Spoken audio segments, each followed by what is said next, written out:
The Battle of Davao was fought by Allied forces during World War II. It contained American and Philippine Commonwealth troops, including locally organized guerrillas against the Japanese from May 3 to 18, 1945 at the city of Davao and its vicinity in the island of Mindanao in the Philippine Archipelago. It is part of Operation Victor V, an offensive operation against Japanese forces in Mindanao, and part of the campaign for the liberation of the Philippines during World War II. The battle was the decisive engagement of the Mindanao Campaign. Background: Davao was among the first cities in the Philippines to be occupied by Japanese troops in 1942. There were organized guerrilla resistance in Mindanao. Afterwards, the most prominent one commanded by Wendell W. Fertig, and were largely successful in tying down Japanese units in the island long before the liberation of Philippines began in 1944, with its navy decisively crushed at the Battle of Leyte Gulf 6 months earlier. The Japanese in Mindanao were now cut off from the main bases in Luzon. The Allies have begun the Mindanao assault on the 10th of March and was spectacularly successful afterwards, despite the problems posed by the island itself, such as its inhospitable terrain, irregular coastline, few roads which complicated supply chains,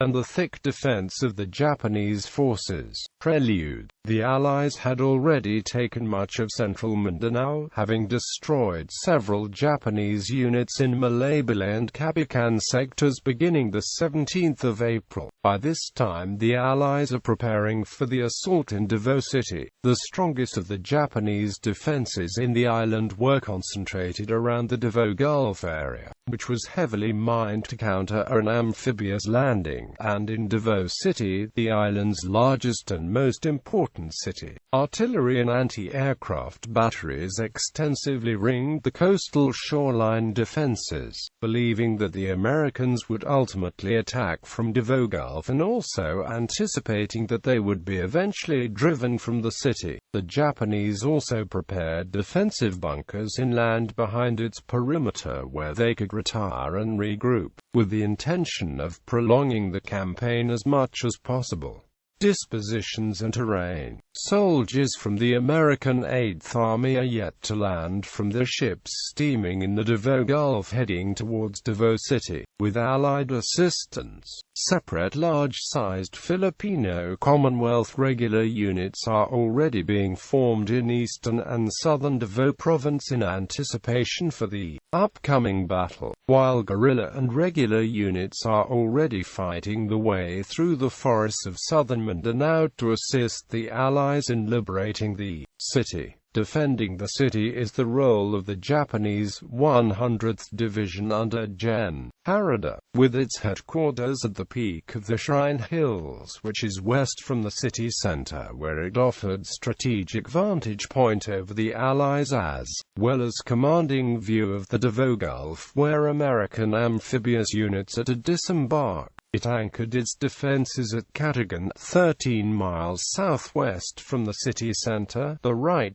sector unit of 5 infantry battalions, and in the hills, 12 miles north of Davao, the left sector unit of 4 infantry battalions. The center, overlooking Libby Aerodrome, was manned by 3 battalions. Before the battle began, they already have a vast tunnel network built in the city's hills to counter the Allied assaults and to shield them from air attacks and artillery shelling, as well as to necessitate the shifting of troops in the battle. Some of them are still in use for the city's tourism purposes. Battle: the battle began on the 27th of April when the 1st Americans units of Gen. Roscoe B. Woodruff's 24th Division reached what is now Dijos, then part of Star Cruz Town. The division moved westward across Mindanao so rapidly that the Americans and Filipinos were almost on top of the Japanese around Davao before Gen. Morozumi learned too late that the western landing was, in fact, not diversionary. By the time the division reached Daijos, the Americans quickly overrun the Japanese defenses, who were prepared only to repel an assault from the sea westward, not from the rear to the east. The 24th Division immediately turned north and headed toward Davao City. Combat inside Davao City. On the 3rd of May 1945, after months of incessant and intense bombardment by American land-based and carrier-based planes and warships, the first combat elements of the 24th Division entered Davao City against less opposition than had been expected. While it took just 15 days, despite severe heat and humidity and constant rain, with an entire division traveling 115 miles and seizing the last major Philippine city under Japanese control, the real battle for Mindanao had begun. Up to a point, 10th Corps had bypassed the main Japanese defenses of the 100th Division, which was inland on higher ground, and where they would now need to be eliminated. Filipino soldiers of the guerrilla 108th Division cleared the Davao Gulf coast for 15 miles south of Daijos. On the 30th of April, the 21st Infantry attacked toward Mintal. A chronicler for the 24th Division wrote, "The soldiers of the 24th Infantry considered the post-Davao operations to be the hardest, bitterest and most exhausting battle of the 10 island campaigns. In addition to the tenacious defense put up by the Japanese, another punishing aspect of the subsequent combat was the proliferous fields of abaca. To the foot soldiers fighting in the Davao province, the word abaca was synonymous with hell. Countless acres around Davao are covered with these thick-stemmed plants, 15 to 20 feet high. The plants grow as closely together as sugar cane, and the long, lush, green leaves are in a welter of green so dense that a strong man must fight with the whole weight of his body for each foot of progress. In the abaca fields, visibility was rarely more than 10 feet. No breeze ever reached through the gloomy expanse of green, and more men, American, Filipino and Japanese, fell prostrate from the overpowering heat and bullets. The common way for scouts to locate an enemy position in abaca fighting was to advance until they received machine gun fire at a range of 3 to 5 yards. For the next 2 months, in such an environment, the 24th Division fought the Japanese, while the infantry sought out the Japanese defenses. Platoons and squads worked through the abaca and surrounding jungle to seek out enemy bunkers and spider holes.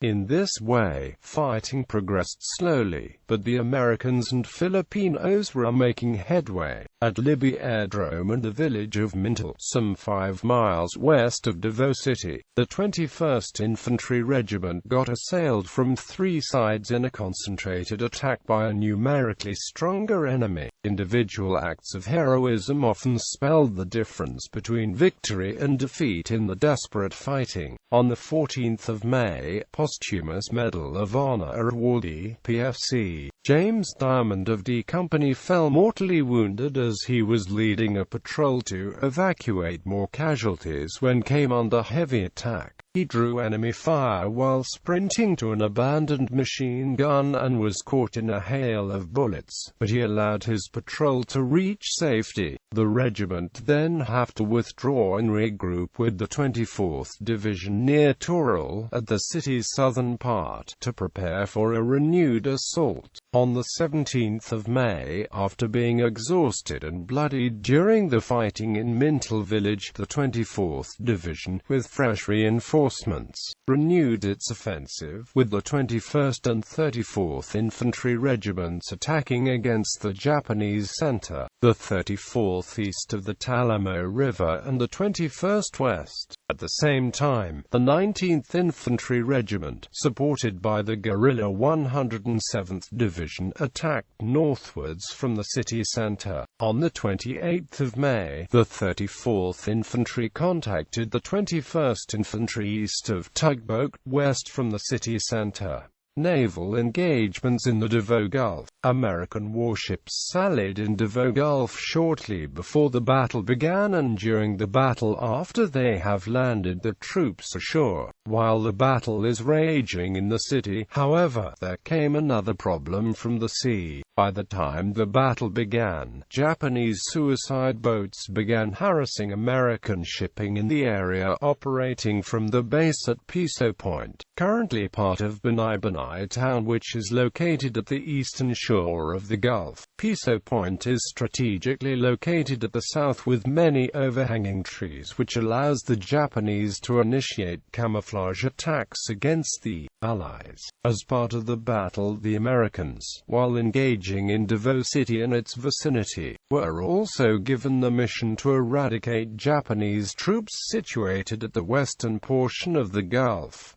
On May 10, Edgar D. Hoagland, the naval commander of the 24th Division, was given a special task to survey the area for potential Japanese enemies hiding at the areas north of the city, including Piso Point. Although he did not witness any suspicious acts at first, he continued to patrol at the north, leaving behind his commandeer LCI vessel. The LCI vessel was abruptly attacked by Japanese suicide boats. No one could trace the whereabouts of the Japanese suicide boats, since these boats remained under camouflage with the aid of numerous overhanging trees and maize inlets. The same day, an anonymous tip from the provincial guerrillas brought him together with his patrol torpedo boats at Piso Point once more. There, they have discovered that the Japanese have mastered the art of camouflage so well that they hid the suicide boats under mangroves with green, freshly cut palm leaves that enabled them to be unseen at a distance greater than 100 yards.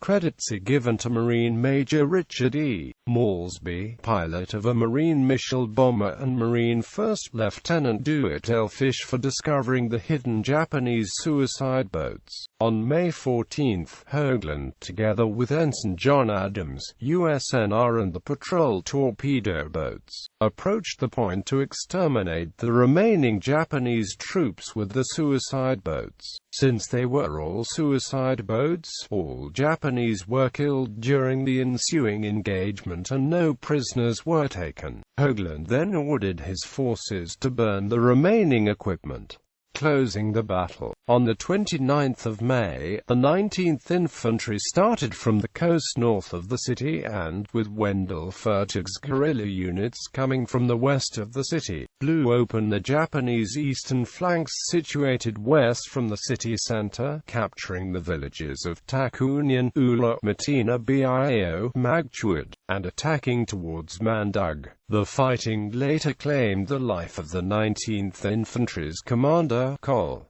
Thomas Jack Clifford. The 34th Infantry attacked Harada's second line of defense on the 30th of May, and the capture of Mandug on the 9th of June marked the collapse of the 100th Division.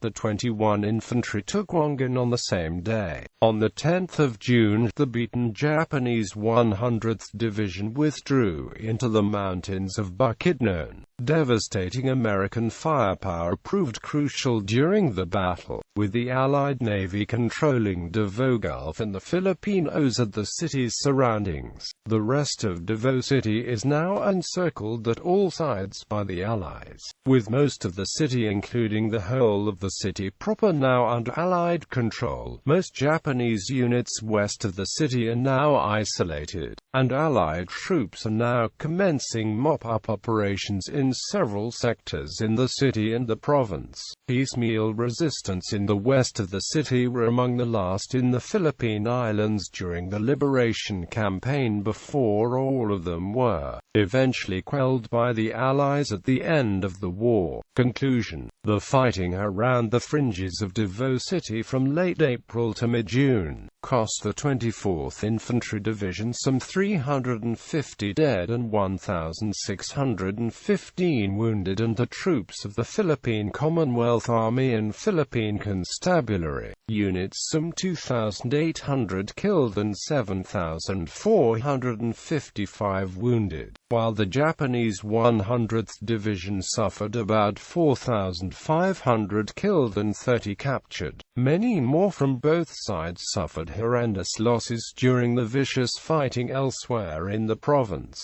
By the time it left the city, the Japanese 100th Division is left nearly destroyed from the fighting. Aftermath. Allied forces continued the liberation campaign in Mindanao, which ended shortly before the war. After the battle and the war, the Japanese, who formed the overwhelming majority in Davao City, stayed for the time being in the city, while some were forcibly expelled back to Japan due to enmity after the war. Others were incorporated to the local Filipino population. Legacy. The Davao Battle Memorial was built after the war in commemoration and tribute to the belligerents' respective fallen soldiers in the battle.